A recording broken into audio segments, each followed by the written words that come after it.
শুধু ইবাদত পালনের জন্য নয়, বরং নিজেদের শারীরিক ও মানসিক সুস্থতা লাভের জন্যেও মুসলমানদের নিয়মিত নামাজ আদায় করা উচিত। সম্প্রতি যুক্তরাষ্ট্র, যুক্তরাজ্য ও পাকিস্তান সহ বিশ্বের নানা দেশের গবেষণায় এমন তথ্যই উঠে এসেছে। প্রিয় দর্শক, নিয়মিত নামাজ আদায় করলে আধুনিক বিজ্ঞানের দৃষ্টিতে কি কি উপকার হয়, আসুন সে বিষয়গুলো জেনে নেই।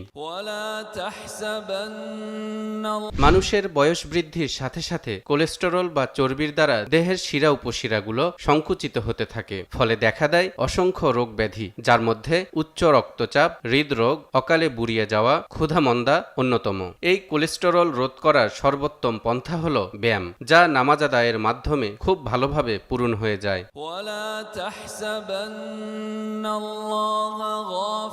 হাদিসে এসেছে, নিশ্চয়ই নামাজে শেফা ও আরোগ্য রয়েছে। পাকিস্তানের বিখ্যাত হৃদরোগ চিকিৎসক ডাক্তার মুহাম্মদ আলমগীর এই হাদিসের সত্যতা প্রমাণের জন্য একটি মেডিকেল টিম গঠন করেন। একজন নামাজির শরীরে তারা নামাজরত অবস্থাতেই ইলেকট্রনিক রেডিওলজির মাধ্যমে পরীক্ষা করেন এবং দেখতে পান তাকবীরে উলা অর্থাৎ নিয়ত বাঁধার জন্য যখন কনুই পর্যন্ত হাত কাঁধ বরাবর উঠানো হয়, তখন স্বাভাবিকভাবেই রক্ত সঞ্চালনের মাত্রা বেড়ে যায়। কিয়াম অর্থাৎ দাঁড়ানো অবস্থায় হাত বেঁধে রাখার সময় কনুই থেকে কবজি ও আঙ্গুলের মাথা পর্যন্ত হাত ব্যবহৃত হয়।